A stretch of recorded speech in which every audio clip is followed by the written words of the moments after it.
Māka nav viņu uzradīta, izaudzināt, tas ir viens, ok, fine, arī ar to tiksim galā, atradīsim līdzekļus, kaut kā izkārpīsimies. Nu, zinot mūs, mēs tiešām kaut kā tiksim galā. Bet, ja man kāds varētu 100% apsolīt un garantēt, ka ar bērniņu veselību būs viss kārtībā, ar manu viss būs kārtībā. Nu, un šī ir tā garantija, ko tev nevar neviens nekad iedot. Pēc 5 minūtēm jāizbrauc un neviens vēl nav bikses uzviltas. Nu, tad... Tas ir trakāk nekā rīt. Es uztetovēju Grieta, Dora, Trīne, Loģis Gadete.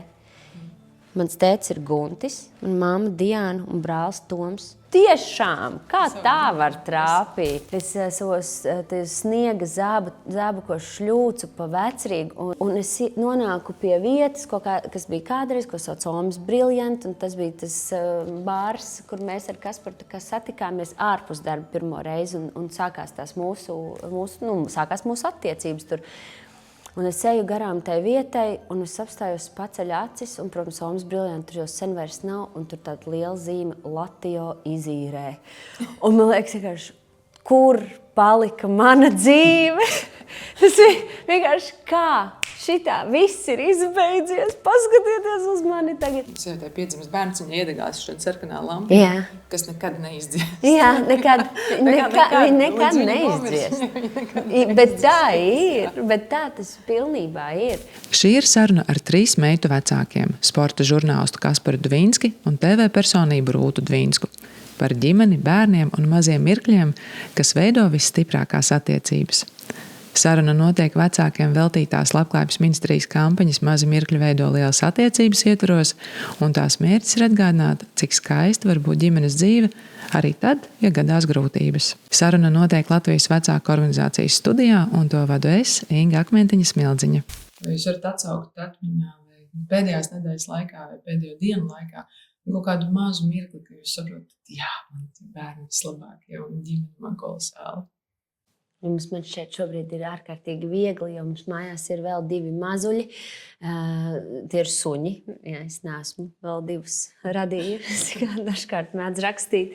Un tie mirklīši mazie ikdienas, kā viņas līdzdarbojās visā tai aprūpē to kucēnu, un kā viņus mīļo, un kā tie suņi bērnus mīļo. Un šķiet, ka ik pa laikam ir tie brīži, kad tu redzi, nu jā, kā tu sacīji arī, pirms vēl mēs iesākām oficiāli šo sarunu, ka laimīgi bērni ir tie, kuriem ir arī tas dzīvnieks mājās, un to var novērot ne tikai tā prieka dēļ, bet arī tas, kā viņas uzņemās to rūpi par to dzīvnieku, un kā viņas iemācās, un kā viņas tā kā ar tādu pietāti izturās, un šķiet par tiem suņiem.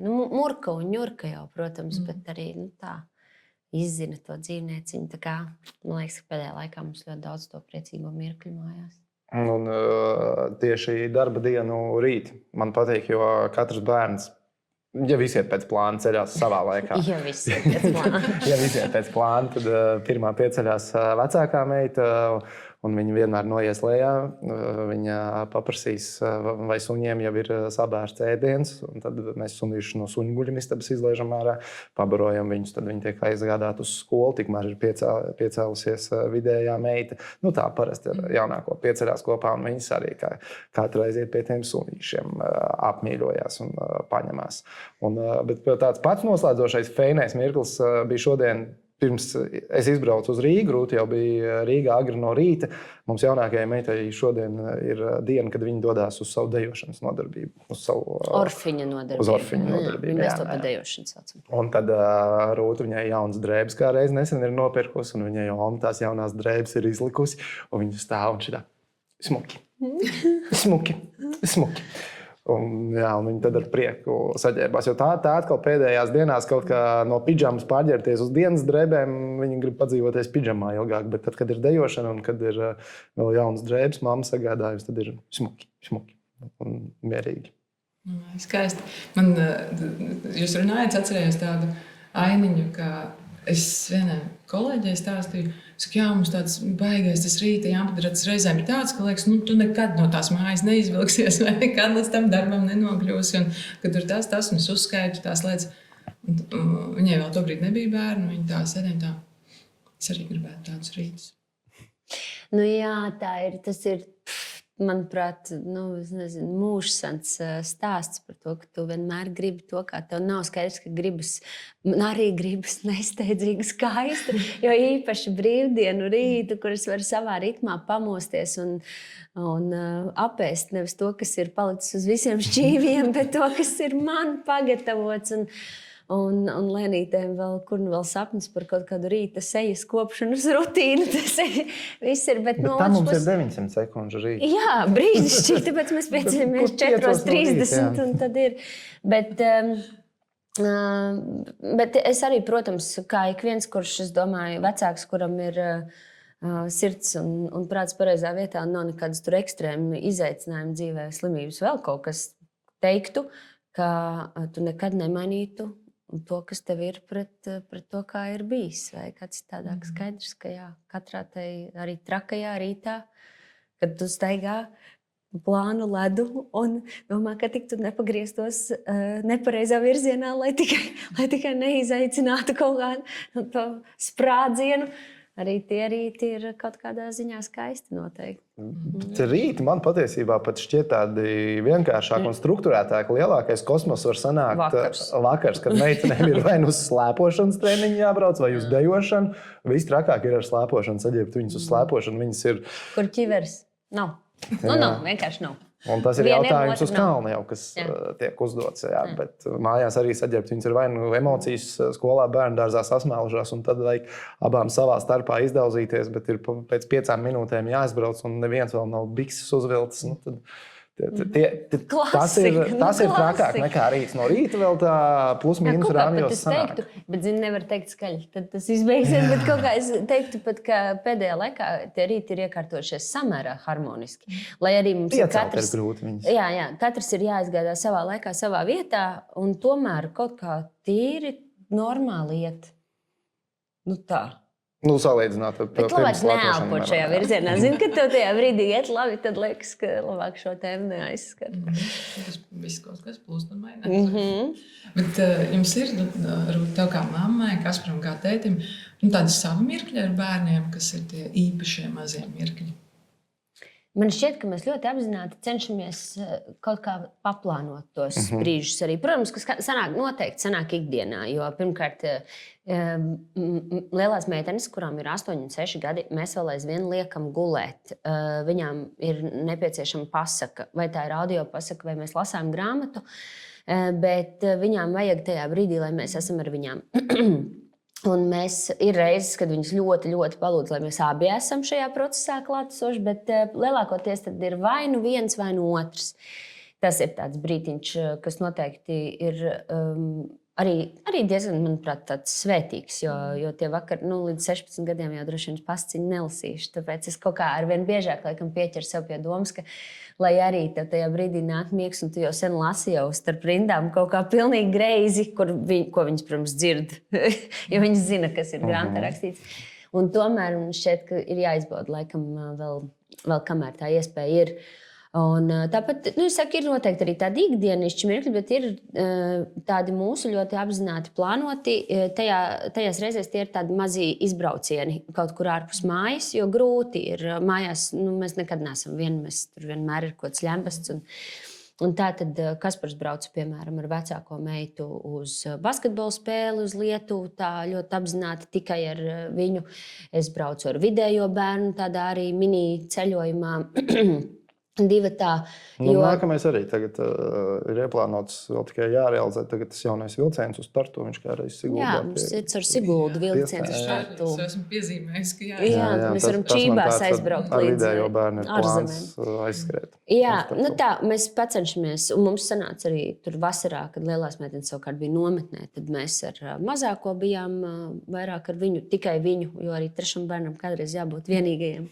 Un tā kā diezgan laikam apzināti paplānojam to, jo ļoti, ļoti var just, ka tajā brīdī, kad viņi dabū to nedalīto uzmanību no viena vai abiem vecākiem, vienalga, tas trauciņš uzpildās un ir kādu brīdi labāk. Vai arī tu tieši pretēji tu jūti to mirkli, ka tas jau sāk tuvoties, jau tiešām tāds sprādziens, tu zini, ka laikam tomēr tam bērnam vajag vairāk mūsu. Un bez citām māsām.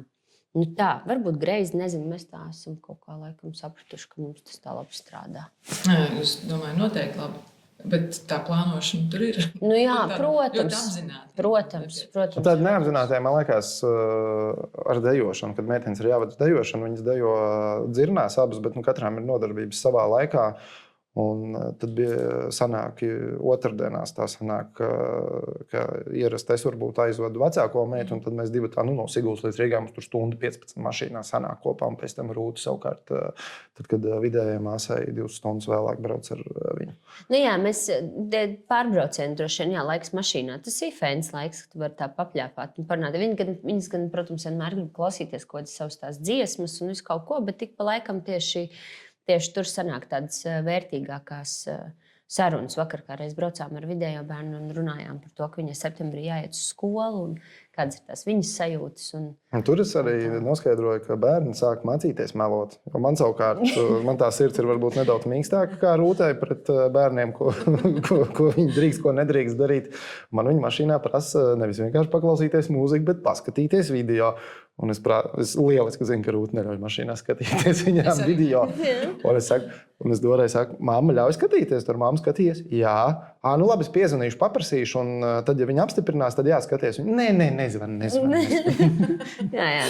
Mēs ar citu mūziku, man kā reiz tie pārbraucieni mašīnā, reizēm, jā, sarunas ir kolosāls, bet reizēm es tieši izvērtēju to, ka varbūt tās sarunas nav, bet es klausos un dzirdu kādu to, ko viņi bērnu jā, mūziku. arī tas ir interesanti. Ka tu ļauj arī likt to mūziku un nevis tur, ko tu tur uzliki. Bet interesanti, kāda ir tā bērnu pasaule. Jā, un tas apbrīnojami arī, kā strādā tas prāts, jo viņas zina teju visus vārdus, visām dziesmām no galvas, bet tad, kad ir jāiemācās literatūrā dzejolītes uz skolu, tad tas mums kaut kā tomēr iet krietni grūtāk. Tas ir tā. Bet zinu, es ierakstīju vienreiz to dzejolīti, es ierunāju izteiksmīgi tajos voice memos telefonā. Un Greta vienkārši staigāja ar austiņām visu laiku. Viņa tiešām tā iemācījās. Jo katram mums citādāk tā atmiņa. Man, piemēram, redzes atmiņa, man vajag redzēt. Viņai vispār tas tā nestrādā. Viņai vajag dzirdēt. Tā mēs iemācījāmies. Tas kā labs tips un triks vecākiem varbūt var noprovēt, ja jūs bērnam dara šāda mācību metodi. Jā. Visu vakaru. Dzejolīts un no rīta bija galvā. Ļoti labi. Es jums gribēju jautāt, kāda bija Rūta un Kaspars pirms 5 bērni? Kā jūs paši sevi atceraties un kā jūs esat mainījušies varbūt? Smagais. Es domāju, ka mēs bijām, protams, absolūti likumsakarīgi, daudz tādi bezbēdīgāki un bezbēdīgāki. Es nesaku, ka mēs esam bēdīgi tagad. Noteikti tas prieks, ko nes bērns, tiešām tā arī ir, kā viss saka, tas ir absolūti neatcerams, bet ārkārtīgi daudz mazāk noguruši, lai arī tajā brīdī šķita. Mēs strādājam rīta ziņās, un tas nogurums mums tie diendusas jāguļ katru dienu, jo citādāk jau šo nevar izturēt. Man liekas, paskaties, kā es tagad jau 8 gadus īzi izturu vienkārši. Un, jo kas tev dos to diendus, tur vajag pagulēt. Tā kā, tā bija, protams, kaut kāda pilnīgi cita dzīve. Es tev varu izstāstīt vienu tādu mirkli, tu iesākšu ar tiem mazajiem mirklīšiem, no kā top tās lielās lietas. Mēs, Covid laiks, tas bija, palikām Rīgā viesnīcā, Vecrīgā, tepat ar bērniem. Un nebija vēl mazākā bērna, bet vecākā un vidējā meita bija, es nezinu, ko tur, teiksim, 4 un 2 gadi, kaut kas tāds varētu būt. Nu jā, pirms tiem 4 kādiem gadiem. Un viņas tur plēšās istabā un nevar tikt skaidrībā, kas un kā, un tur iet pilnīgi trakomā, un es nevaru vairs izturēt. Un es Kasparam saku, es iziešu vienu riņķīti, vienkārši man vajag svaigu gaisu, es nevaru vairāk. Ir piektdienas vakars, esmu treniņbiksēs, protams, nerunājot par kaut kādu tur grimu vai ieveidotiem matiem, tas izskatos vienkārši, un būsim godīgi pēc pilnīgi sūdu un jūtos vēl trakāk. Es savos sniega zābakos šļūcu pa Vecrīgu un es eju apkārt to riņķi un es domāju, ja man kāds pirms pāris gadiem būtu teicis, ka es piekdienas vakarā šādi izskatīšos Vecrīgā, es nekad dzīvē neticētu, un tajā mirklī es eju un es nonāku pie vietas, kas bija kādreiz, ko sauc Omas Brilliant, un tas bija tas bārs, kur mēs ar Kasparu satikāmies ārpus darba pirmo reizi un sākās tās sākās mūsu attiecības tur. Un es eju garām tai vietai, un es apstājos, paceļu acis, un, protams, Omas Brilliant tur jau sen vairs nav, un tur tāda liela zīme Latio izīrē. Un man liekas, vienkārši, kur palika mana dzīve? Tas vienkārši kā šitā viss ir izbeidzies, paskatieties uz mani tagad. Protams, tas tāds mirkļa, tāds vājums, bet tas bija pilnīgs, kā latviski saka, reality check, tāds riktīgs, kārtīgs, ka vairs nekas nav tā. Tajā pašā laikā, protams, kaut kur jau tā mūsu būšana un tāda, cilvēks, es ticu, ka mēs maināmies ļoti. Man liekas, ļoti muļķīgs tas teiciens, ka cilvēks nemainās, cilvēks mainās, pielāgojās un tā. Bet kaut kas jau pēc dabas arī saglabājas, bet tā dzīve vienkārši tev piespiež mainīties. Tur jau nav variantu. Es nevaru arī būt tik man liekas, bezatbildīgs un tāds jaunietis, kā es biju tagad. Tas vienkārši nav iespējams. Rūta to nedēļas nogali atcerās, kā viņa treniņu biksēs pa Vecrīgu staigāja. Es pāris stundas vēlāk, sestdienas rītā, nogāju viesnīcas vestibilā lejā un Usainu Boltu satiku. Tajā brīdī to tā vēl nesprotot. Vajag Boltam līdzīgs. Bet maskās bija jāsteigā visu laiku tajā laikā, tāpēc nevarēsim. Bet par to, kas mainījies, vienkārši tāda plānošana. Pirms bērniem kalendārs nebija lieta, ko es turēju, ko es rakstīju, kur kaut kas bija jādara. Es zināju, kad man kur jābūt darbā, pārējais plūsti pa dzīvi un tā. Tagad tas nenotiek. Tāda pēdējā brīža lēmuma droši vien ir retāk. Lai gan man gribētu domāt, ka kaut kādā brīdī mēs to spontanitāti arī spējam saglabāt. Jo man vismaz tas ir svarīgi. Man ir svarīgi, ka tas iedod tev kaut kādu mazliet to sajūtu, kaut vai apmānīt sevi, bet ka tu vēl aizvien esi spējīgs būt tāds jauns un traks. Un tad kaut kādas tos lēmumus mēs varam pieņemt arī pēdējā mirklī. Bet, protams, reiķināšanās ar visu, kas ir arī tiem mazajiem 3 cilvēkiem, kas ir viņu kaut kādas atbildības, kuras tomēr daļai gulst vēl aizvien uz mūsu pleciem, jo viņi nav paši pilnībā spējīgi funkcionēt. Gandrīz pilnībā. Tā kā, viss tas ir kaut kur kādā brīdī, es neteiktu pat, ka zudis, bet atkal jau droši vien, ja tu kaut ko tādu vēlēs, tad tas ir jāpaplāno. Lūk, turpinot par plānošanu, un to apzinātību, tā plānošana, apzinātība, rokā. Kā jūs, kad tieši rūpēs par savām attiecībām, ko jūs paplānojat, lai nav tās izdegšanas, kas tipisks, ja jums ir 2-gadnieks, tam vecumam, lai jūs saglabātu tās savas mīļās attiecības? Ja par bērniem jūs man ļoti patīk tas plāns. Zini kā, arī tas attiec arī, man liekas, uz mūsu attiecībām. Pirmkārt, kamēr mēs vēl nonākam līdz plānošanai, es gribu arī pavisam godīgi pasakīt, mēs jau arī izdegam. Nav jau tā, ka visu laiku viss ir skaisti un rožaini. Mēs arī strīdamies, mums arī ir savas nesaskaņas un viss jau notiek normāli tā, kā dzīvē tas notiek. Negribas arī uzburt kaut kādu tur absolūti nerealistisku ainu par mums, kā par pāri, bet tajā pašā brīdī es vienmēr tā domāju, ka dienas beigās, lai kā es dusmotos kādreiz Kasparu, vai viņš uz mani, vai kā mēs tur kādreiz sastrīdētos.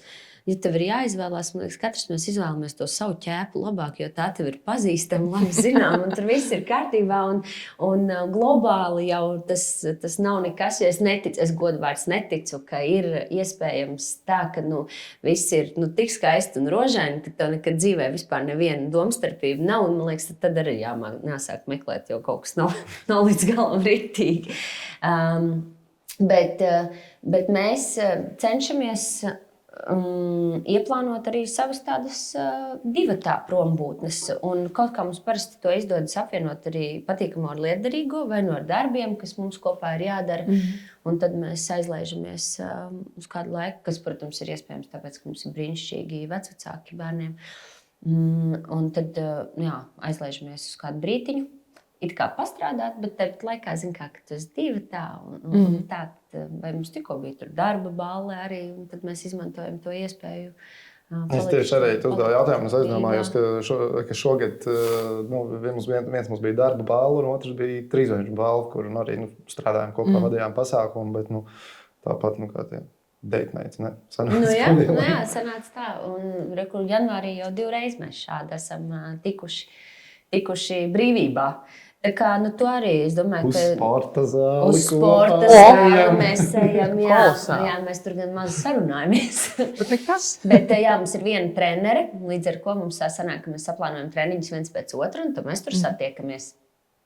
Un, mēs arī darbā satiekamies, bet tas ir viens no jautājumiem, ko nereti mums jautā ar mums sarunājoties, kā tas ir strādāt kopā. Tad man šķiet, ka, lai tu neuzdod šo jautājumu, var pateikt, tas ir pilnīgi nekā, tāpēc, ka mēs pa lielam īsti kopā nestrādājam. Mums ir tur blakus tie galdi, ne mēs tur savā starpā sarunājamies, kas mums tas koleģiālās attiecības darbā, tas nav tā kā varbūt klasiski strādājot no 8 līdz 5, ka tu sēdi tur pie blakus galdiem, ej pusdienās kopā, vēl kaut ko, mums tā īsti nesanāk. Līdz ar ko mēs vienkārši, man ir tāds foršs kolēģis, bet es vajag. Man kādu memčiku parādīt telefonā, humoru izjūta labi, saprotu. Jā, tā darbā. Tāpat jau sanāk arī vadīt pasākumus, bet šo es nebiju plānojis uzdot, jo es pati ar savu vīru strādāju kopā, un arī, man patīk.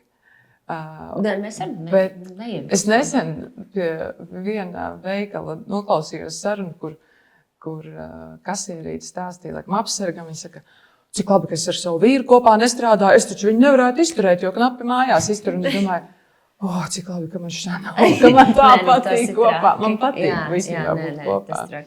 Man arī pilnīgi noteikti tīpaši ir kaut kāds reizes, es esmu Kasparam to sacījis, bija, manuprāt, viens kaut kāds darba pasākums, kad Kaspars nebija Latvijā, un man bija jādodas vienai pašai, un es saprotu, ka es vispār nesaprotu, kā tas ir. Man jau visi kolēģi ir superīgi, un es priecājos viņus tur satikt, un viss ir forši, un vakars jau būs labs, bet tāpat laikā es tā ieradīšos pati tā atnākšu, ar ko tad es tur runāšu un ko tad es tur darīšu, ja man nav tā foršākā kolēģa bariņā. Bet es arī esmu priecīga, ka mēs ļoti labi vienkārši saprotam to drēbi, līdz ar ko tu vari padalīties ar kaut kādām lietām.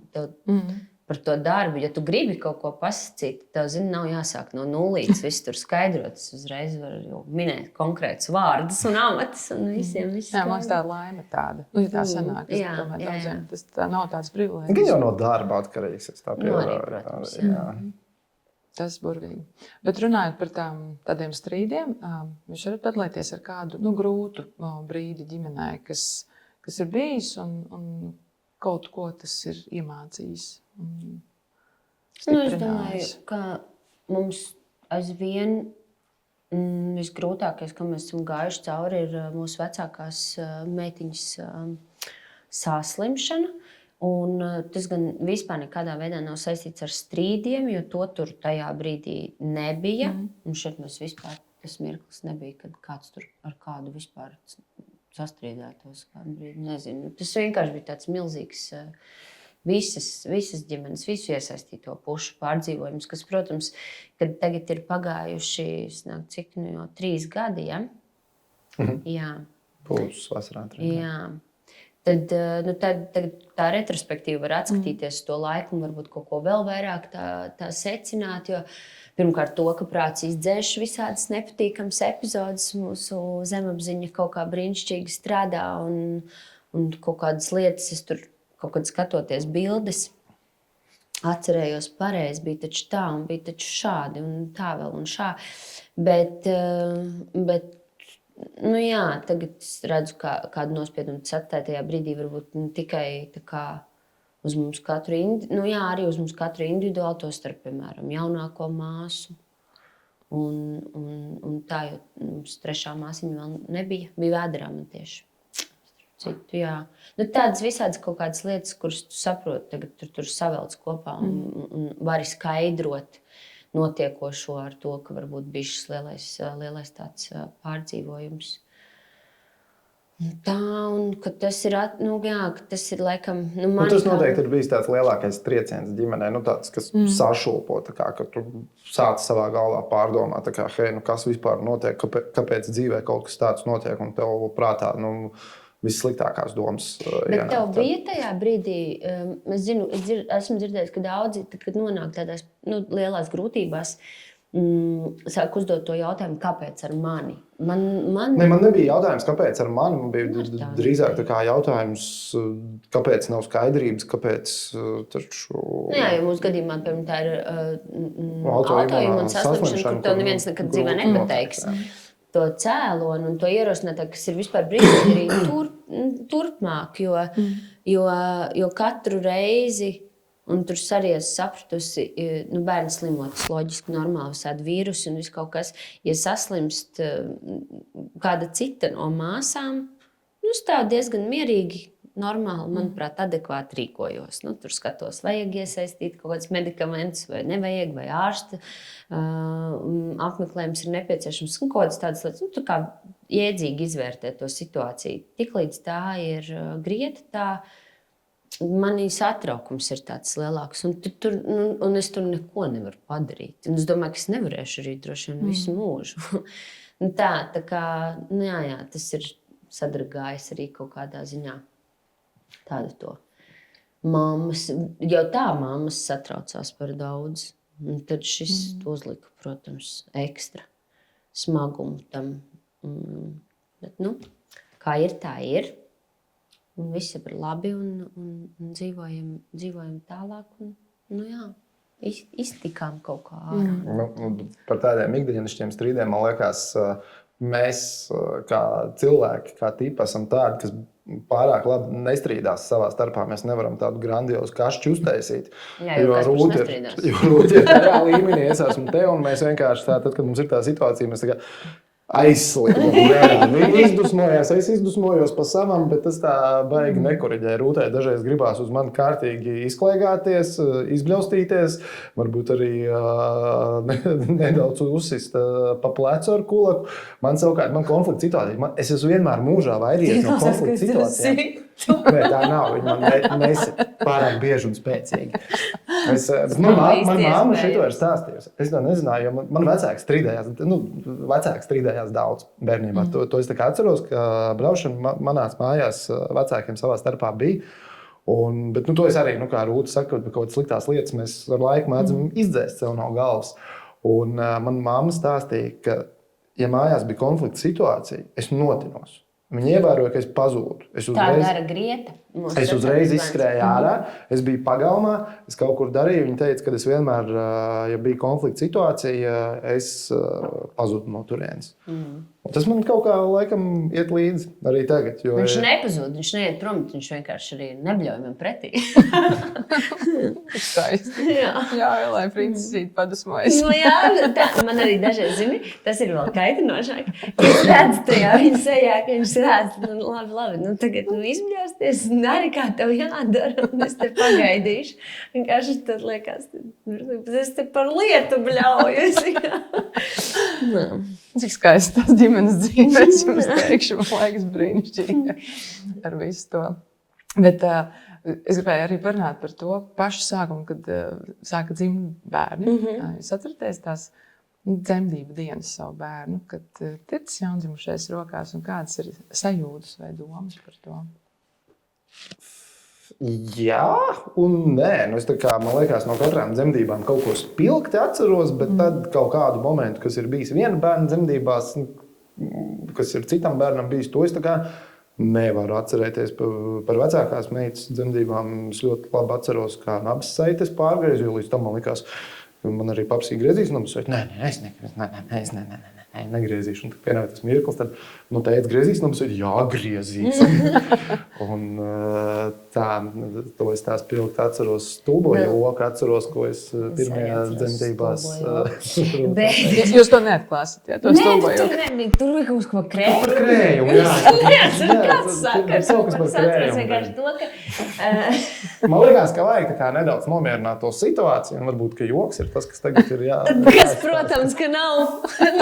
Protams, ka tāds joks par krējumu nav nepieciešams, bet tas bija. Jā, un tad, es arī līdzīgi kā Kaspars noteikti atceros kaut kādas tādas spilgtākās lietas no katrām dzemdībām. Bet, tas, ka man likās, kad nāca Doras dzemdības, likās, ka būs copy-paste. Otrais. Un tu tā kā nelīdzi, super minimāli, bet tādu šoku tu noķer, kad tu saproti, pagaidiet, šitās dzemdības ir savādākas. Vispār nav līdzīgi. Nav tā kā bija iepriekš. Jā, tas ir. Un tad man, laikam, tāds lielākais tas pārsteigums bija tas, ka es biju saklausījusies, ka trešais tas jau vispār tur tā kā korķis, un viss mierīgi. Un beigās tas dzemdības bija īstenībā reāli bīstami. Bija baigi doli, jo man piedzima trīnīte, man nedzima placenta, un beigās narkozē bija tīrīšana, tur un vēl viss. Un tad es vispār tajā brīdī vispār neaptvēru to lauku, kas vispār notiek, un loģiski tas ir iemidzināts, un tā notiek tā operācija uz galda. Un savukārt Kaspars tajā brīdī ir aizsūtīts uz istabu ar to mazo bēbīti. Viņš nezina, kas notiek ar mani. Tur bija vispār baigi traki. Un es šo sapratu, ka es vispār tā sevi nebiju paturējis prātā līdz, ja man prasītu, protams, izstāstītu, jā, bet atcerētos. Bet tad es kaut kad tieši nesen atminējos, man tas bija pilnīgi traks trešās dzemdības. Tā ir pilnīgi trakas.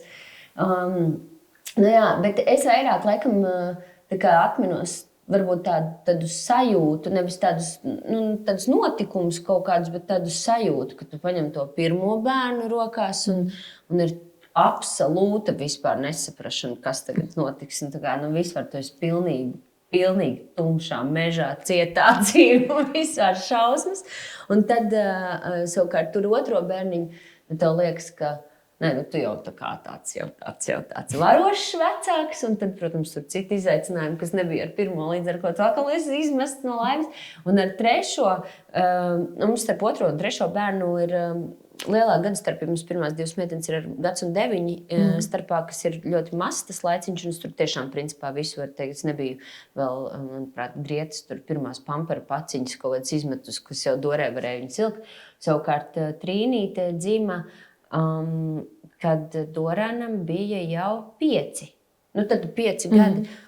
Un man likās, mēs visi bērni ir dzimuši Siguldā, un tur brīnišķīgas tās māsiņas un vispār medpersonāls, kas tur ienāk pie tevis un tā. Un pēc tās Trīnas dzimšanas neviens baigi tā nenāk un nestāst, kas man to zīdēni jādara. Es jau varbūt kaut ko arī neatceros un nezinu. Un tā arī bija kaut kāds, kas te bija? Kad bija tas tur jāgaida? Tas tur jāgaida? Šis tur jādara? Un tā viņas tā pieņēma. Tev trešais visu saproti, bet nē. Man liekas, kaut kādas vadlīnijas jau arī mainās. Man gribējās tā kā, lai man vairāk apupina. Es to atcerējos, pati pie sevis apsmējos, jo mums arī 3 bērni un līdzīgi tā gada starpība aptuveni. Kad mēs gaidījām trešo, tad sanāk dēlam jau bija 8, meitai 5, un viņi mums pajautāja, jūs vispār zinat, kā bērnu aprūpēt? Zinat, kaut viņi biksītes nomainīt? Viņi ļoti apšaubīja mūsu vecākošanas prasmes. Nē, man tādas meitenes ik pa laikam aizrāda, ka es nepievēršu pārāk tā vērīgu uzmanību Trīnei. Un viņš tā satraucās. Tu vispār redzi, ka viņa jau ir pie trepēm. Es uzticos. Bet kā jūs izvēlējāties vārdus? Grieta, Dora un Trīna. Tas tāds liels notikums man. Liela atbilde. Bija sāraksts. Katrai meitai bija sāraksts. Katrai, jā. Vispār man par Grietu un Doru bija jau sen aizdomas. Es ļoti sen jau zināju, ka man būs 3 meitas, kas šobrīd atskatoties, liekas pilnīgi kaut kāds kosmos. Kas man vispār ļāva tā atļauties domāt, ka tas ir iespējams, bet kaut kā es vienkārši aizdomāju, man būs 3 meitas. Un man šķiet, ka man būs Grieta, Dora un Roņa. Un tas bija patiesībā vēl pirms Mārai Roņa piedzima. Un es to vārdiņu tikai no grāmatas, manuprāt, bērnības atceros, un tā man patika. Un tad, bet, kaut kādas alternatīvas arī mēs izrakstījām. Mums bija svarīgi, laikam, lai tie vārdi ir latviski. Tas bija svarīgi, lai Un mums ir sanācis tā, ka visi trīs ir tādi ritīgi veci nevis latviešu vārdi, skaidrs, ka ir grieti no kaut kādas Grethen un viss tur pārējais, bet tā, lai tas ir jau sen, un Latvijā tādi vārdi visi trīs ir ļoti sen. Un pārsvarā vecām tantēm bija tad, kad mūsu bērni dzima, bet tagad tieši kā reiz mēs vakar ar vienu paziņu skatījāmies tajā personu datu vārdu, tajā datubāzē. Kur var apstīties, cik cilvēku Latvijā? Jā, un es atceros, ka Doriņa dzima, viņa bija 70 vai 71, kaut kas tāds, tagad paskatījāmies 85 Doras. Par šiem 6 gadiem. Tad Trīne savukārt, kad dzima, bija 31. Atceries, mēs skatījāmies 30 Trīnes, bija šokā, jo man likās, ka tās Trīnes vecās tantes, Trīnes vēl ir, bet laikam jau viss ir jau gatavs. Un tad es paskatos, un vakardien 35. Tā kā par šiem 2 gadiem vēl 4 trīnītes arī ir nākušas pasaulē. Man liktos, ka ir vairāk. Man arī viennozīmīgi. Mums nekādā, tas, ka mūsu bērniem būs reti vārdi, tas vispār nebija dienas kārtībā jautājums. Tas nebija absolūti svarīgi. Tā kā vispār negribējās. Atšķirīgi. Jā, gribējās, lai ir latviski, lai forši, jo tad, kad Grietē mēs domājam par vārdiņus, kas, protams, teica arī par Grētu, un Grētis ir vairāk kā Grietis, un nabaga tikai 1. gadu tika beidzot iekļauti kalendārā. Jo es zinu, ka tur tas cīniņš bija ilgi, jo jā, Grētis ir vairāk. Un tad Kaspars teica, nē, Grēti, nē, lai ir Grieti, lai ir latviski. Jā, tad Grieti, tad par Doru arī. Par Doru, man liekas, ne.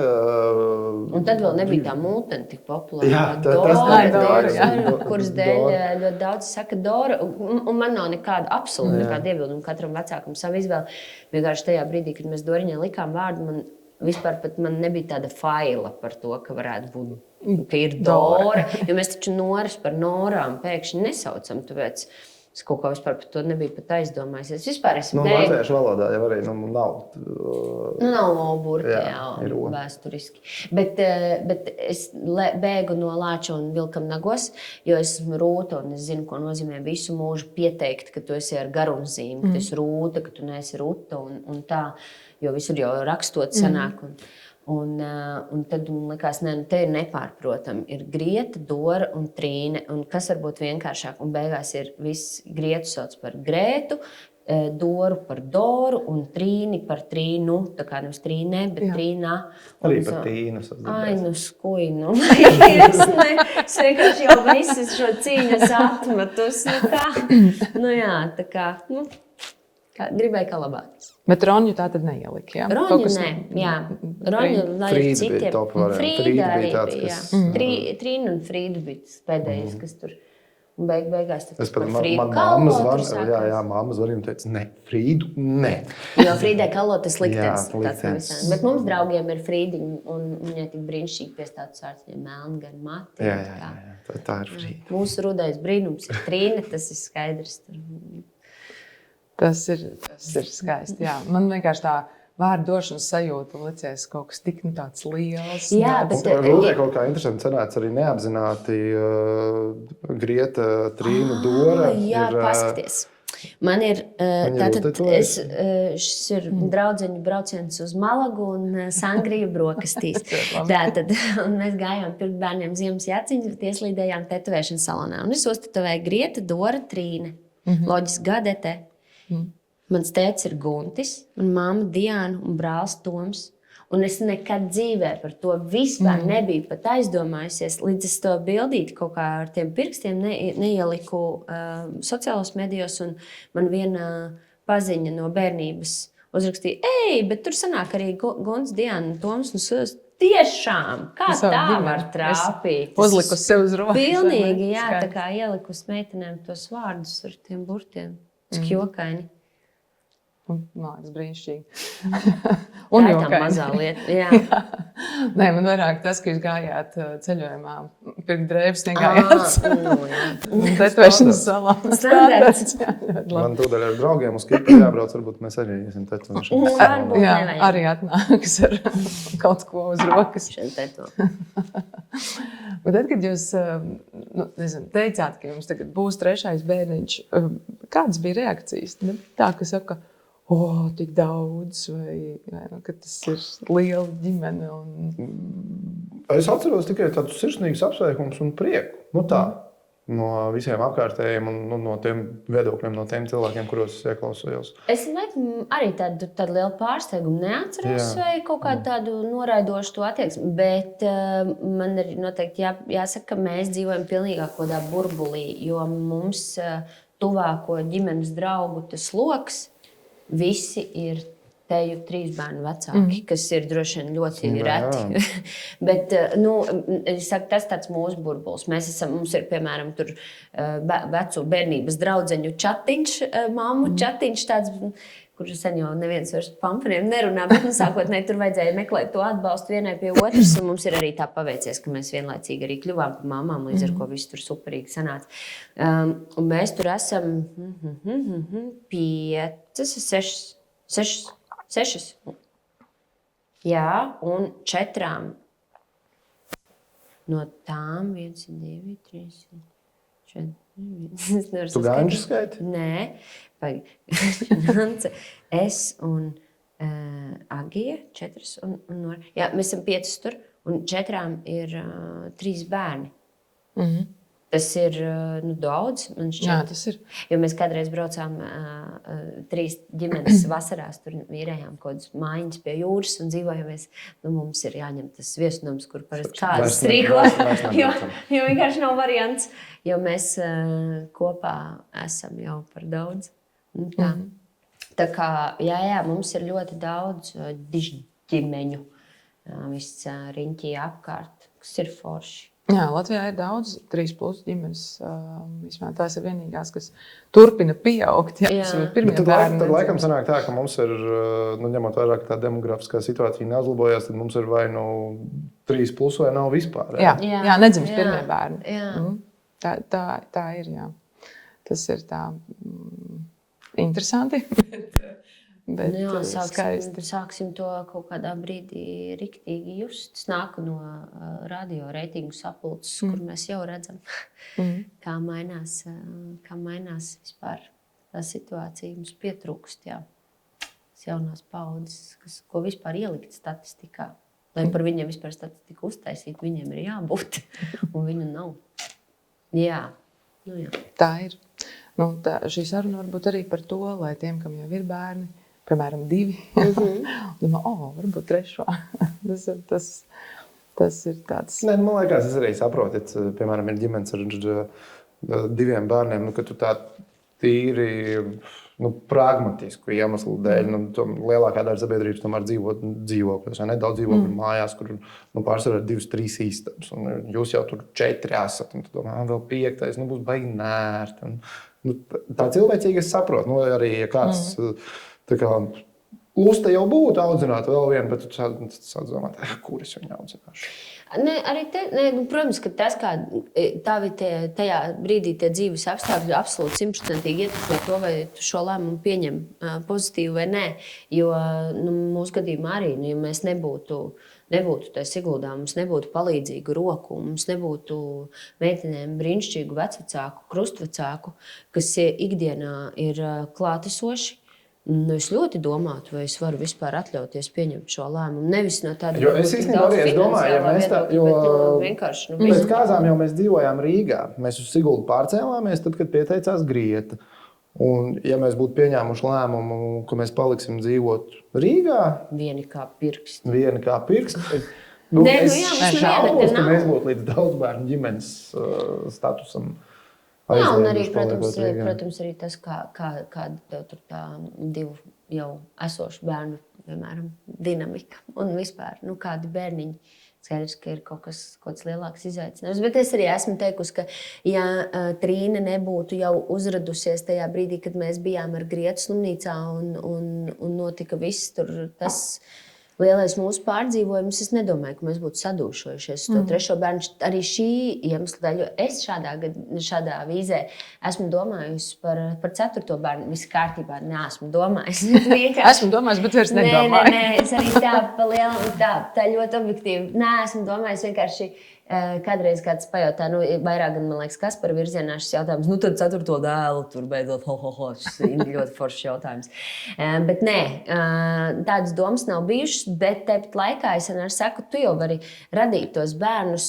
Nav, manuprāt, māka nav viņu uzradīt, izaudzināt. Tas ir viens, ok, fine, arī ar to tiksim galā, atradīsim līdzekļus, kaut kā izkārpīsimies. Zinot mūs, mēs tiešām kaut kā tiksim galā. Bet, ja man kāds varētu 100% apsolīt un garantēt, ka ar bērniņu veselību būs viss kārtībā, ar manu viss būs kārtībā. Un šī ir tā garantija, ko tev nevar neviens nekad iedot. Un šeit es esmu laikam par bailīgu, vai es vienkārši neesmu gatava vairs izaicināt. Es esmu to teicis jau iepriekš, bet vismaz man ir tā sajūta, ka bērns, kad tev piedzimst bērns, viņš tev atslēdz tā kā jaunus emociju līmeņus un vispār tev tā kā tavu sajūtu spektru kā tādu, tev tiek griezti paceļās nenormāli augstāk, un tu vari noķert tādu kaifu, ko tu līdz tam neesi dzīvē izbaudījis, kur tev bērns to sniedz, tās patīkamās emocijas. Bet tie kritieni, tie ir tik zemi, kā tu nevarēji iedomāties, ka tik zemu var krist sajūtu līmenī. Ka var tik ļoti sāpēt. Jā, un kad tas pārdzīvojums var būt tik liels, un tad, es pilnībā piekrītu, un tad tu neesi gatavs vienkārši laikam, jā, jo vairāk bērnu, jo lielāka iespēja statistiski kaut kam vispār dzīvē notiek. Ar to es nedomāju tagad kādu atrunāt, tur nedod Dievs, nē, vienkārši, es tiešām tā jūtu, ka mēs esam izdarījuši gana labi. Un mums tagad ir visas iespējas vienkārši 3 brīnišķīgas meitenes izaudzināt ar visu labāko, ko mēs viņām varam iedot.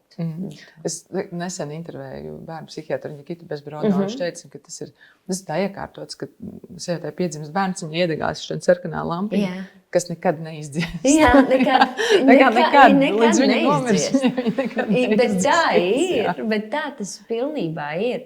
Jo tu nevari, arī tas ir laikam tas, ko neviens īsti nepasaka, to nevienos pirmsdzemdību kursos, kur iemāca visu, visādas foršas, labas, praktiskas lietas, bet to sajūtu, tev jau arī to nevar izstāstīt, tu vari tikai to sajust, protams.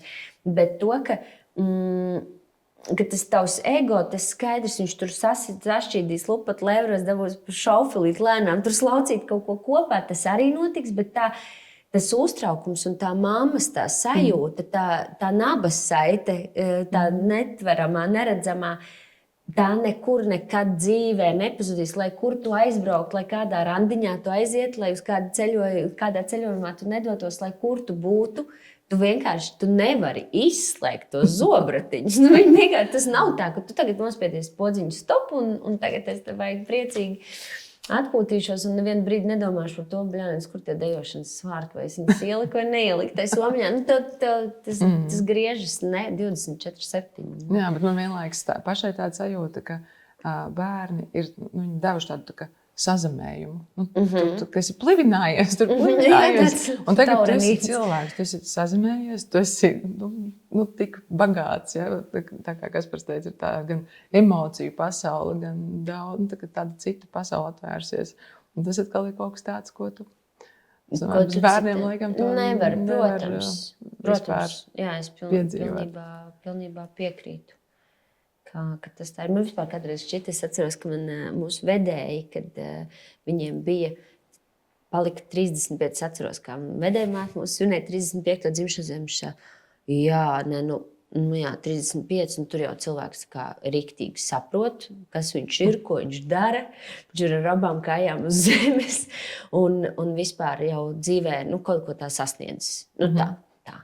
Un tad es domāju, man šobrīd uz 37, nezinu, ko es daru. Es kaut ko saprotu, man kājas uz zemes. Es nezinu, brīžiem.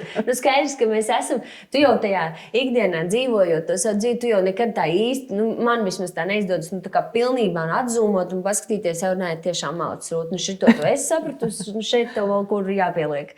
Bet vienkārši pēc tādām sajūtām, šķiet, man arī gribas, lai mamma kādreiz pasaka, kas man ir jādara. Tā sajūta, ka tu Tu gribi tā kā mājās no bērnu dārza. Nu, tā kaut kā es nevaru izstāstīt, bet tā ir. Tu liekas, ka tu tā Jā, man visu normāli, rūpīgi. ja es kaut ko man jau bieži pasaka, kas man jādara, tāpēc man... Nu, labi. Nu, labi. Nu, jā. Jo vienkārši tā atbildība beig lielā. Nu, baigi. Jā, to tu saproti tikai paņemot savu pirmdzimto, ka tagad 24, 7, un turklāt pat, ja viņš būs jau savā dzīvē, to Tik tas un tā, vienalga nu būs. jā, nu jā. Un man Es arī- tā kā piekrītu, bet es tagad, ja jūs runājāt, es aizdomājos, ka tas, protams, ir ar bērniem noteikti saistīts, bet varbūt arī vienkārši ar vecumu. Jo man ir joprojām draugi, kuriem nav bērnu, bet viņi jau arī ir mainījušies. Viņi tai savai dzīvei pieiet savādāk. Viņi tā kā arī, tu teici, ka tu tā kā pirms tam esi pa gaisu gājis, tad tu esi pie zemes. Es tieši aizdomājos tajā brīdī par tiem saviem pāris draugiem. Domāju, nē, viņi arī tā kā ir vairāk pie zemes tagad, nekā viņi bija pirms gadiem. Spēka jau vairs nav vienkārši. Lidināties. Jā, nu taču cik var, jo tur jau nevar, zin kā, kādreiz 3 dienas lidināties un tad iet uz darbu. Tā jau tas vairs mūsu vecumā nestrādā. Nu jā, tā atbildības nasta kaut kādā brīdī ir jau arī foršums tajā skaidrs. Bet es domāju, ka neviens pirms uzņemās šo atbildību nezina, ko viņš dara. Es pilnīgi esmu pārliecināta. Jā, protams, kāds ļoti, ļoti izsvērs, nogaidījis jau ļoti apzinātā vecumā dzimst bērni, jo īpaši tagad, jo arvien vēlāk, vai ne? Un tā, un cilvēks taču kaut ko saprot, bet es domāju, ka tik un tā, tu nevari nekādā veidā to zināt pirms tam. Bērns taču nav matemātika, tā nav saskaitīšana. Nē, tas nevar nav iemācīties. 2 + 2 ir 4 vienmēr un visur. Nevar iemācīties. Un to arī nevar izstāstīt. To nevar pirmsdzimtību kursos. Ja tu nedzirdi arī. Jā. Man liekas, ka vispār grūtniecēm vispār ir selektīvā dzirde. Viņas tā kā dzird ir tīpaši, ka tur handlings un tāda ligzdiņa un šāda ligzdiņa. Un ka kāds tev saka, ka tur būs riktīgi arī tāda grūtuma. Jā, būs, lai tik nāk. Zin kā, bet tu nesmu. Jā, jo man liekas arī, atkarīgs, protams, no katra vecāka tur tādiem uzskatiem, cik lielu varbūt tu to atbildību uzņemies par tiem bērniem. Jo es piemēram, es priecājos par visu, kā mums, kāds mūsu valstī, teiksim, ir atbalsts no valsts, pašvaldības, jebkā, kas palīdz tam jauniem vecākam, finansiāls vai kāds citāds. Tas viss ir brīnišķīgi, un tam tā ir jābūt. Tajā pašā brīdī man laikam ir tomēr tā pārliecība, ka tā ir mūsu izvēle. Mēs esam radījuši šo mazo cilvēku, un ir forši, ka ir šie bonusi, bet tas nav tas, kas man tā kā pienākās. Ja? Es esmu izvēlējusies, manā ģimenē aug 3 meitenes. Viņas visas būs jāskolo, viņas visas būs, nezinu, par viņām ir jāparūpējās. Es neradīju tos bērnus, lai viņi man tur, piemēram, nezinu, viens mazgāt trauks, otrs mēst grīdu, vēl kaut ko. Es radīju viņus tāpēc, ka es gribu mīlēt un radīt šos brīnišķīgos cilvēkus, kur turpinās, nezinu, dzīvot šajā skaistajā zemītē un turpinās vispār mūsu, nezinu. Es gan laikam nepiekritīšu. Man liekas, ka valsts interesēs. Ja, Nē, mūsu gadījumā, protams, jo īpaši, jo mēs vienkārši tā kā izmirstam. Tas skaidrs, tam ir jānotiek. Es pilnīgi piekrītu, ka tam ir jānotiek, bet es nedomāju, ka tas var būt kaut kāds motīvs, lai vispār tu pieņemtu šo lēmumu, būt vai nebūt tam bērnam. Es nezinu, tā ir tava atbildība. Bet man liekas, ka valsts varētu darīt noteikti vēl vairāk, vai darīt pilnīgi krietni savādāk. viennozīmīgi. Protams, tāpat laikā es arī iedomājos, nezinu, kā tur, Amerikas Savienotajās valstīs bērnam 3 mēnešus tev jāatgriežas darbā. Mēs esam ļoti privileģēti kaut kādās daudzās lietās arī dzēn, ko varbūt dažreiz nenovērtējam. Es vairāk par to, ka man ir jādomā, kā viņas tiks skolotas, par kādu naudiņu. Man ir, tā ir mana vecāka atbildība, un es arī gribu viņām visu šo iedot, nevis sacīt, meitenes, tagad meklējiet, es nezinu, tur pulciņus, kur jūs pašas varat izstaigāt, aiziet vēl kaut ko, es vedīšu. Līdz pēdējiem es atrisināšu, es nezinu, es aizdīšu, vadāšu uz Liepāju, ja vajadzēs, ja tur būs tas, ko viņas, labi, kaut kādā, protams, tādā loģiski, tā bišķiņ tā, saprātīgā rāmī. Bet man liekas, ka mans vecāka pienākums tomēr ir tam bērnam tiešām ļoti, ļoti daudz dot, nevis no viņa kaut ko sagaidīt un pieprasīt. Tā man tā pārliecība. Vai tu gaidi, kad tev aprūpēs? Tāpēc tev ir 3 meitas, lai vismaz vienu točnu par tevi atcerās vecumdienu. Ja ir 3, tad ir lielākie Tā ir. Savulaik mūsu vecākiem, tad gan tas bija citas funkcijas. Cik laika tu bērnus taisīji, lai tev būtu kas mājas darbs? Laikam, lūk, tas, ka, man liekas, ka tie laiki mainās, viss iet uz priekšu, un līdzīgi kā mēs vairs nedarām darbu ar rokām tik daudz, bet vairāk ar galvu, tāpēc mums ir loģiski citas problēmas mūsdienās, tāpat arī ar to katra ģimenes locekļa funkciju. Šķiet, ka mēs neradām vairs bērnus, lai viņi ravētu dobas. Tā. Bet viņiem ir jāmāk ravēt dobas. Bez šaubām mūsu mājā ir jāmāk. Tomēr ir. Darbs ir jāiemāca. Savādāk suņi izravēs dobas, un tad neviens nebūs priecīgs. Vai jums ir kaut kas tāds, par ko jūs paši esat domājat? Man kā vecākam, tas nesanāk baigi labi. Tagad populāri teikt, neviens nav ideāls vecāks un pietiekami labs, bet tomēr man ir dažas lietas, kas tā liekas. Tas man tur jāpiestrādā. Pasaki vienu, varbūt tas uzvedīs uz kādu ceļu. Tā es nebiju gaidījusi. Kas nāk prātā, varbūt. Es tā domāju. Reizēm liekas, ka es vispār mēdzu teikt, ka es neesmu mājsaimniece, paši vāciet māju. Man nesanāk lietas, nemāku pat attaisīt. Tur, ķīmijas līdzekļi man ir saka, tas ir priekš mājsaimniecēm, es saku, es nemāku attaisīt, taisīt to. Organizēt, varbūt kaut kādas. Ja bērni paliek ar mani, ja es esmu visu dienu viens ar bērniem, tad ir vairāk kā skaidrs, ka viņi neēdīs mājās gatavot ēdienu. Tas ir mūsu visu labā. Jā. Brokastis vienīgais. Tur sanāk, jā. Tas ir tāds, ko viens, kas man ienāca prātām, pie plīces, tikai brokastis.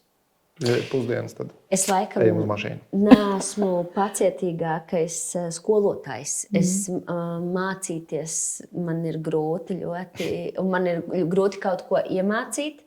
To es esmu sapratusi jau arī darba procesā. Mums kādreiz nāca tur praktikanti, un es sapratu, ka es vispār nemāku deleģēt darbus, un tas ir īstenībā ļoti, ļoti slikti. Tad slikta prasme, kurai nebūt, jo tad tu pats pārkraujies ar visu, un beigās tur ir čušs no tā viss. Bet arī ar bērniem, kas attiec, piemēram, tur kaut matemātika, vēl kaut kas, tas tikai Kaspar Lauciņš, tur viņi ar grieti mācās. Es pieslēdzos latviešu valodai savukārt, jo man varbūt ir tā, es varbūt labāk varu izskaidrot, bet tik un tā manī paliek tā sajūta, ko tu kā tu vari nesaprast. Man ir grūti saprast, kā var nesaprast. Tas līdzīgi kā Kaspars vienmēr saka, kā mēs ar manu brāli mācījām viņam slēpot. Un arī vienkārši slēpo, ko tu neēdz. Manī nav tas, manī nav pacietības. Es varētu mācīt tikai īpaši apdāvinātos, kuriem viss ļoti ātri pielec pēc pirmā mana skaidrojuma. Bet šeit viens, kas nākotnē to var noderēt. Man lielie bērni lielāki un jaunākā meita ir 5. klasē, un tad es iemācījušies, ka vecākie bērni, ja man atnāk meita jautāt matemātiku, tad, un ja vīri no mājās, saka, ej pie māsas vai brāļa. Un viņi mācās dorēja, mums vidējiem bērnam tas varētu ļoti veiksmīgi sanākt, jo viņiem būs 2 klašu starpība, līdz ar to Grietai vēl vajadzētu būt tādā svaigā akmiņā. Tas, kas būs vidējai jāmācās, un tad viņi varētu viņai palīdzēt. Es tā savā galvā esmu. Kaut kādā brīdī varētu būt arī otrādā. Varbūt, jā. Vidējam bērnam galva ir viegli, jā. Tāda apķērīga. Tā kā es neesmu iecietīga. Man pacietība. Tā ir gan uztrenēta mamām, gan arī iztērēta kaut kādā brīdī. Man vēl liekas pašam, ka dažreiz domāju, kā to disciplīnu panākt. Es tā kā nesaprotu. Es gribu, lai viņas to istabu savāc. Es viņām esmu pateicis. Viņas man ir pateikuši šajā, bet nekas nenotiek uz priekšu. Un es nesaprotu, kā darīt, lai es tiktu klausīts. Kas par autoritāti? Tur mēs mājās smējamies, ka tētīts ir tas, kurš lokās kā niedra vējā. Jo loģiski, man arī kaut kādā ziņā šķiet, ka meitas un tēvi, un tā ir kaut kāda tāda īpaša tā saikne. Un vismaz man tā vienmēr ir bijis. Man tētis ir bijis tas, kurš man atbrauks, es nezinu, kaut uz mēnesi pakaļ, ja es viņam pazvanīšu nakts vidū. Un tāda paļaušanās to, ka tev vienmēr ir tas stiprais, tas plecs, un tā disciplīna vienmēr nāca no mammas. Manā ģimenē tā bija. Līdz ar ko man tas varbūt nezinu, skatoties, kā mums notiek, nešķiet nekas tāds neslikts, nekā, skaidrs, ka viņas tev neklausa. Protams. Man vīrs sen to iemācīja kaut kādā sakrā, viņš to pateica, un es to esmu paņēmis līdzi. Neiesaisties cīņās, kuras tu nevari uzvarēt. Un tad, kad runa ir par disciplīnu, tad es tā padomāju, man tagad būs spēks līdz galam noturēt to savu līniju, vai nebūs. Un ja nebūs, tad es tā izliekos, ka es to neredzu. Īstenībā ļoti labi taktika. Jo tas ir skaidrs, ka tas ir par tavu resursu, cik tev tas ir. Jo ir reizes, kad tur mazākais sniegs jau ir tā sašūpo, ka tu esi gatavs uzsprāgt, un tad ir reizes, ka tu vari vienkārši... Tas ir, es sacīju par to uztrenēto pacietību. Mums tā ir tagad, manuprāt, ar Trīnes 2 gadu tuvošanos. Es ļoti spilgti izjūtu to 2-gadnieku. Tur ir viss pēc grāmatas. Man pirmo reizi mums arī ir bērns, kurš gāžās zemē, jo vecākās meitenes nekrita gar zemi, bet viņa nostiepjās zemē, un tad tur tā drāma ir milzīga un viss. Protams, tas ir tajā brīdī, kad tev ir laika resurss gaidīt, kad tas izbeigsies, un ka tev pašam ir tas iekšējais resurss, bet es esmu uztrenējis to pacietību tā, ka es zinu vienkārši, ka es neko tāpat nevaru šobrīd darīt. Vienīgais, ko es skatos, lai viņi nesatraumējās, jo tas gāziens ir tāds dramatisks. Un principā arī viss mans uzdevums tajā brīdī, kā mammai pastīties, lai viņš negūs traumas, jo apstādināts neko nevaru. Ņemot vērā, ka tas ir vēl 3. bērns, kurš mums pirmais ir sācis, nesācis, bet viņi mēdz kaut kad, ja viņai kaut kas nepatīk, viņi izklāsies uz zemes un bļaus. Neviens nepievērš tam vispār uzmanību, un man spilgt atmiņā mums atnāca Oma ciemos uz pusdienām, un mēs ēdam pusdienas, un Trīnītis turpat uz zemes ir izklājusies un bļauj par kaut ko. Viss mierīgi ēd, runājās savā starpā, Oma sēž skatās. Kā bērniņam neviens uzmanību nepievērsies. Tur neko tagad var tikai pieliet eļļu ugunī. Tur neko nevar izdarīt. Tam ir jāpāriet. Tie tantrumi, viņi tādi vienkārši ir. Un skaidrs, ka ja tev tajā brīdī ir kaut kur jāsteidzas, vai tu esi kaut kādā publiskā vietā, tā situācija ir nepatīkamāka. Bet kamēr tas ir mājās, un tā vienkārši gaidi. Tur neko nevar citu izdarīt. Bet ar Trīnu ir tā, viņa ir vienīgā, kurai ir tie tantrumi, bet viņa ar atrāvienu ir visādi savādāk, man liekas. Līdz šiem 2 gadiem visvienkāršākais bērniņš tāds. Ļoti ārds bērniņš. Ja šāds ir, es domāju, ja šāds ir pirmais, tad noteikti ir vēl, bet no otras puses domāju, ka viņš arī nekad nevarētu būt tāds pirmais, jo tu neesi tāds vecāks. Mēs esam taču, vispār tu nevari salīdzināt to vecākošanu ar pirmo bērnu un tagad. Bet arī 3. piedzimst, viņš jau nočiko perimetru, tā man beig jāpacīnās. Es esmu redzējis tos video, kur viņš piedzimst, un ir tās pirmās 2 dienas slimnīcā, un tas miers, un cik skaisti es esmu ieradies šajā pasaulē, un tad tu atbrauc mājās, un tur vienkārši kaut kāda pilnīgi nekoordinētas lietas notiek, un tad viņš saprot to īsto dzīves realitāti. Es domāju, ka Trīnai bija tieši tā. Jā, un viņi strādāja savu stratēģiju. Jā, ka viņa būs vienkārši jauka. Un tā viņa dabūs mūsu uzmanību. Jā, tā ir. Jā, tas skaisti. Bet tā noslēdzoši, bet uzjautāt, kas ir tā, vai viena vai vairākas lietas, kas jums šķiet vissvarīgākās, lai tās ģimenes attiecības būtu stipras vai tiktu stiprinātas? Vai tāds varbūt kaut kas apzināti darīts, kāds rituāls vai kaut kas cits?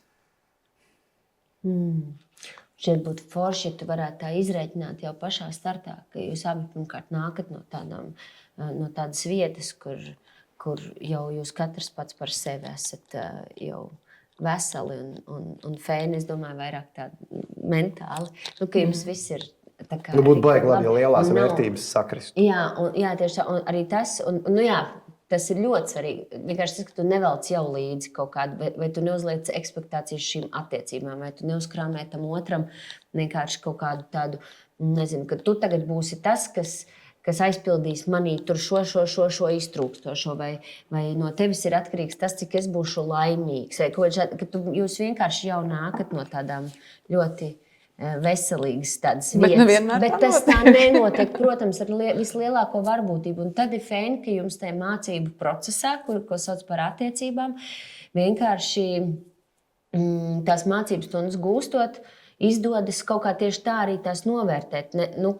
ka, skaidrs, šis arī man kaut ko māca, un tas ir par to, kā tu saki, par to būšanu klātesošam, un tādam šeit, arī šeit un tagad. Un tad, man liekas, kaut kāda bišķi iečakošanos gan pašam ar sevi, gan ar to otru. Kaut kā, jo skaidrs, ka jūsu attiecības ir tas ģimenes, tas pamats, nevis droši vien, bet tas ir tas pamats. Un tur arī ir tas, ko Kaspars saka, tās vērtības sakrīt, tad arī ir, protams, jau uzvara. Un nevis, ka tu vēlies kaut ko tur otrā pārmācīt vai vēl kaut kā, bet lai jums globāli tas redzējums, manuprāt, ir viens. Un tad jau, ja šis jau sanāk, tad jau viss pārējais, man liekas, tiešām ir tīri tāda to attiecību kopšanu, kas ir pilnīgi 100% nepieciešama gan vienam ar otru, gan ar bērniem. Man liekas, ir pats svarīgākais ir tāda, skaidrs, tur mīlestība, bet cieņa. Var derēt sev atgādināt laiku pa laikam, ka, hei, nedara sev ģimenē nevienam neko tādu, ko tu negribētu, lai tev kāds kādreiz nodara, un godāt un cienīt pilnīgi visus. Jā, tad, kā jau visi vienmēr saka, sarunāšanās savā starpā. Mums varbūt arī ir tā, ka mēs runājam daudz, bet es neteiktu, ka mēs arī tur reizi mēnesī piesēžam un vajag tur tagad ar kodiem bulletpunktiem izējam cauri visiem sarunu tematiem un iečakojamies, kur tad mēs šobrīd esam. Jo Kaspars vienkārši tā, tas nav viņa formāts. Varbūt pat varētu šādu sapulcītu sievietes, bet ko man, paldies, bet ko man tas dod, līdz ar ko jāatrod, man liekas, sava tā kaut kāda tā formuliņa, tā kā, tās runāšanās ir svarīga. Dažreiz arī man šķiet, ka forši, ka jūs saprotaties arī bez vārdiem. Tā, bet,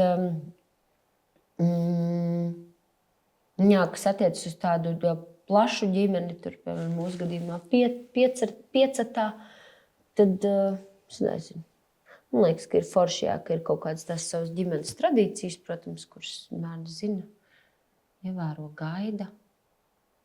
Nezinu. Jāatcerās arī svinēt un baudīt dzīvi. Lai ir tie fēnie mirkļi, kuros varbūt ir grūtāk pagremdēt. Kaut kādu iemeslu dēļ tu nevari tagad dabūt sev fēnu mirkli, lai tev ir atmiņas, kur pagremdēties. Jā, es piekrītu. Mūsu gadījumā varbūt tie tādi ceļojumi. Mums patīk ceļot, ar bērniem arī patīk ceļot. Līdz ar ko skaidrs, ka tas pilnīgi citādāk un nav tik vienkārši. Tepat laikā man liekas, ka tas, kas vienmēr sagādā vislielāko prieku. Tad, tu esi izkārpījies no tās mājas, izbasījies, pārsīts, te lidostā. Visur beigās forši, galavērtīgi. Un tā. Jā, es nezinu. Gan jau, ka kaut kas vēl, šis būs tas jautājums, droši vien, ko es tev atbildēšu rīt. Ļoti jauki. Paldies jums par sarunu. Paldies. Paldies.